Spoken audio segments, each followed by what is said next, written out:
बहुत समय पहले की बात है। एक गांव में रामू नाम का एक किसान रहता था।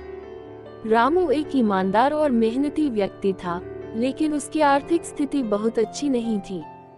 वह दिन रात खेतों में मेहनत करता, लेकिन खेती से उसे बहुत कम आय होती थी। उसकी फसलें कभी अच्छी होती, तो कभी खराब मौसम या अन्य कारणों से बर्बाद हो जाती थी।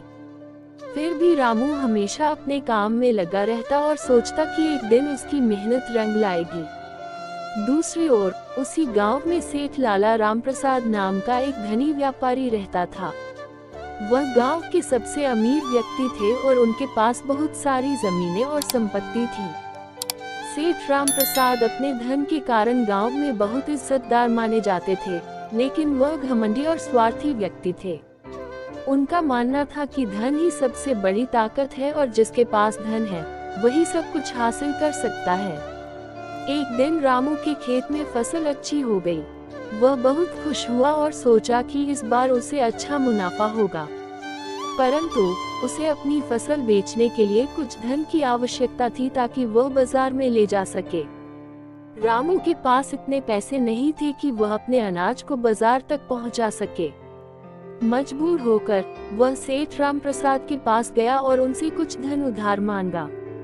सेठ ने रामू की परेशानी सुनी और कहा, मैं तुम्हें पैसा उधार दे सकता हूँ, लेकिन बदले में तुम्हें अपनी फसल का आधा हिस्सा मुझे देना होगा। रामू के पास कोई और रास्ता नहीं था, इसलिए उसने सेठ की शर्त मान ली और उससे धन उधार ले लिया। सेठ ने खुशी खुशी रामू को पैसा दिया, लेकिन मन ही मन वह ये सोच रहा था कि अब उसकी आधी फसल मुफ्त में मिल जाएगी। रामू ने अपनी फसल को बाजार में बेचा और उससे अच्छा मुनाफा कमाया। उसने तय किया कि वह सबसे पहले सेठ का कर्ज चुकाएगा। वह सेठ के पास गया और उसे कर्ज लौटाते हुए कहा, सेठ जी, ये आपके पैसे। अब मैं आपको फसल का हिस्सा नहीं दूंगा। सेठ को बहुत गुस्सा आया और उसने कहा, तुम मुझे धोखा दे रहे हो।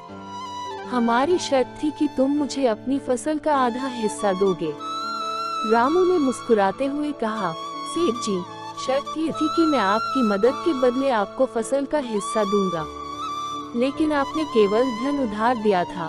मेरी मेहनत और ईमानदारी से अर्जित फसल का कोई हिस्सा आप कैसे ले सकते हैं?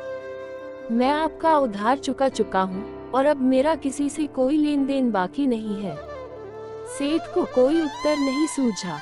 उसे समझ में आया कि धन से सब कुछ नहीं खरीदा जा सकता। इस घटना के बाद सेठ रामप्रसाद का घमंड टूट गया और उसने ईमानदारी की ताकत को पहचाना। वहीं रामू ने अपनी मेहनत और आत्मसम्मान से यह साबित कर दिया कि सच्ची खुशी और संतोष मेहनत से ही मिलती है। कहानी से शिक्षा मिलती है कि धन से सब कुछ नहीं खरीदा जा सकता और मेहनत का फल सदा मीठा होता है।